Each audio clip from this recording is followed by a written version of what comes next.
다큐가 재미없다고 하였느냐? 누가 그런 막말을 하였느냐? 다큐는 재미있다. 안녕하세요, 레디 다큐입니다. 오늘 또 새로운 영화를 소개해 드리려고 여러분을 찾아왔어요. 오늘 소개할 영화는 올림의 탄생이라는 작품입니다. 이거는 2020년 DMZ 국제 다큐멘터리 영화제에서 월드 프리미어를 한 96분짜리 장편이고요. 감독은 니마 그 강을 건너지 마오에서 조연출로 활약을 했던 이정준 감독입니다. 그리고 제가 프로듀싱을 했어요. 제가 프로듀싱을 했다고 이걸 소개하는 건 아니고요. 영화가 진짜 재미도 있고 감동도 있습니다. 그럼 어떻게 재밌게 볼 것인가? 또 오늘 몇 가지 포인트를 말씀드릴게요. 첫 번째 포인트, 이 부자 간의 케미. 우리 주인공 장인 임선빈 선생님과 이 아들 임동국 씨는 같은 공방에서 일을 합니다. 하루 종일 같이 일을 하다 보니까 부딪히는 일도 많을 수밖에 없겠죠. 그래서 좀 티격태격합니다. 처음에 멋모르고 보면 이 둘의 대화는 꾸중과 짜증으로 점철된 것 같은데 깊이 들여다보면 그렇지가 않아요. 임선비 선생님은 고아로 어렵게 이렇게 살아오셨거든요. 그러면서 이 많은 선생님들을 찾아다니면서 직접 본인이 손으로, 몸으로 진짜 열정을 다해서 북 만들기 기술을 배우셨어요. 그러니까 자기 나름대로의 이 철학이 있는 거예요. 근데 이 동국이 형은 처음부터 나는 북을 만들고 싶다 해가지고 이 공방 일을 시작한 게 아니거든요. 부모님들이 힘들게 일하는 모습을 보니까 자기가 도와줘야 되겠다라는 생각이 들었고, 그리고 이 무형문화재라는 타이틀이 어떻게 보면 뭔가 대단한 것 같지만 이게 어떤 경제적 성공, 명예 이런 것들을 막 보장해 주는 게 아니거든요. 그런데 무형문화재들은 이수자들을 반드시 길러내야 되는데 젊은 청년들이 해볼까 하고 왔다가 너무 일이 힘들고 또 그 보상이 크지 않으니까 그만두고 나가는 경우가 많아요. 그래서 결국 자식들이 그 일들을 맡게 되죠. 동국이 형도 결국은 그래서 본인이 이수자가 되기로 결심을 하고 이 길로 들어선 거죠. 근데 막상 들어서고 나니까 일을 배우면 기술도 늘고 그럼 아이디어들도 많이 생기잖아요. 그러니까 새로운 시도들도 막 해보고 싶고, 이게 이제 아버지의 사고와는 잘 맞지 않는 거죠. 그러니까 거기에서 계속 이 티격태격하는 이런 게 생겨납니다.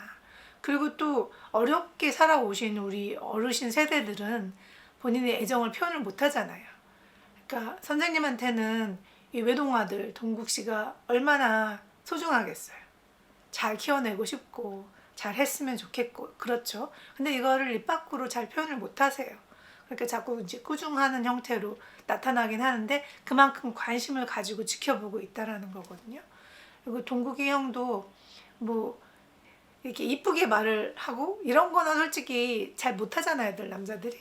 그러다 보니까 항상 투덜이 같은 느낌이 들기는 하는데 이 아버지와 일에 대한 열정과 애정이 아주 이만큼 배어 있다는 것을 그 장면에서 맛볼 수가 있어요.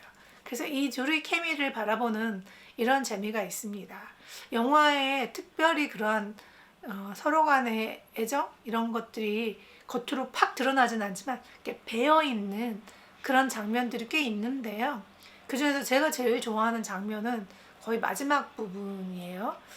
스포일러가 될 수도 있겠지만 이게 평창 패럴림픽 개막식에 참여하고 이렇게 가면서 동국 씨가 아버지한테 괜찮아? 하고 이렇게 툭 던지는데 아버지가 괜찮다면 나도 괜찮아? 이런 굉장히 시크하게 아무렇지도 않게 가볍게 던지는데 그 무게를 아니까 이 영화를 쭉 본 사람들은 그 무게를 느끼실 거예요. 그러니까 가슴이 팍 뭉클해지거든요. 그 장면은 지금도 생각할 때마다 너무 훈훈하고 미소가 절로 납니다. 그리고 이제 두 번째 포인트. 여러분 고양이를 좋아하시나요? 그렇다면 이 영화를 아주 찐으로 즐기실 수 있습니다. 고양이가 많이 나와요. 이 고양이가 그냥 숫자가 많다는 게 아니라 여기에는 고양이의 서사가 있어요. 이 공방에서 함께 지내는 고양이 나비. 이 나비가 이 엄마로서 또 자식들을 키우고 또 이렇게 혼자 남겨지는 이러한 암컷 고양이의 삶의 서사 이런 것을 또 영화 안에서 같이 볼 수 있습니다. 이 선생님이 이렇게 잘 감정 표현을 잘 못하신다고 말씀을 드렸잖아요. 그런데 나비 앞에서는 되게 약해지십니다. 나비한테는 자꾸 말도 걸고 다정하게, 그리고 막 덕담도 해주고 노래도 불러주고, 어떻게 보면 선생님이 자기의 페르소나로 이 고양이를 대하고 있는 것이 아닌가 이런 생각이 들거든요. 이렇게 주인공이 자기 감정 표현을 잘 못하고 내면의 이야기를 잘 드러내지 않을 때는 다른 장치가 필요한데, 다큐멘터리에서 그런 장치를 심어준다는 것이 되게 힘듭니다. 극영화랑 달라서 우리가 극본을 써서 그대로 구현을 해낼 수 있는 게 아니니까. 근데 이렇게 한 삶을 깊이 오래 관찰을 하면 그 안에 그 장치들이 보이는 거죠. 그 장치들이 드러났을 때, 와, 이것이 또 하나의 레이어를 구성할 수 있겠구나, 이렇게 되는 건데, 저희한테는 그 고양이가 그렇게 다가왔습니다.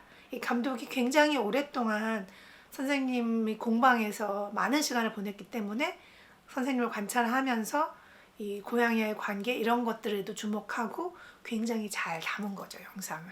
그게 스토리에 이렇게 녹아서 들어 있습니다. 그러니까 고양이 좋아하시는 분들에게는 또 그것이 재미 포인트가 될 수 있겠네요. 그리고 세 번째 포인트, 이거는 대북입니다. 북. 이 북이 하나의 캐릭터로 보여질 수 있어요. 북이 잉태되고 또 하나하나 한 단계 한 단계 만들어지는 과정, 그리고 나서 세상에 선보이는 이 시간까지, 이거를 우리는 이 긴 여정에서 지켜보게 됩니다. 그러니까 마치 이 대북이, 또 스포일러 알랏, 패럴림픽 개막식에서 이렇게 딱 쓰여졌을 때 마치 부모들이 아이를 무슨 어떤 대회에 내보낸 것 같은 그러한 막 뿌듯함?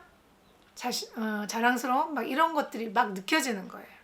그러니까 이렇게 하나하나들이 캐릭터로서 작용을 하고 이 시청자들에게 감정을 전달해 줍니다.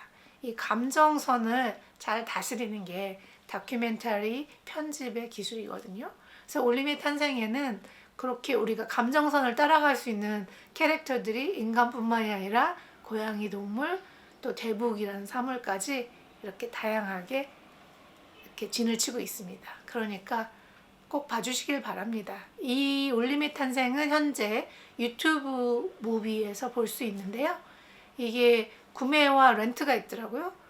이 렌트는 1,000원이에요. 1,000원이면 부담되는 가격은 아니죠. 그러니까 여러분들 시간 나실 때 한번 봐주셨으면 좋겠어요.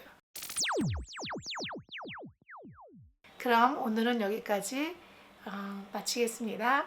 오늘도 시청해 주셔서 감사하고요. 다음에 또 뵙겠습니다. 바이바이.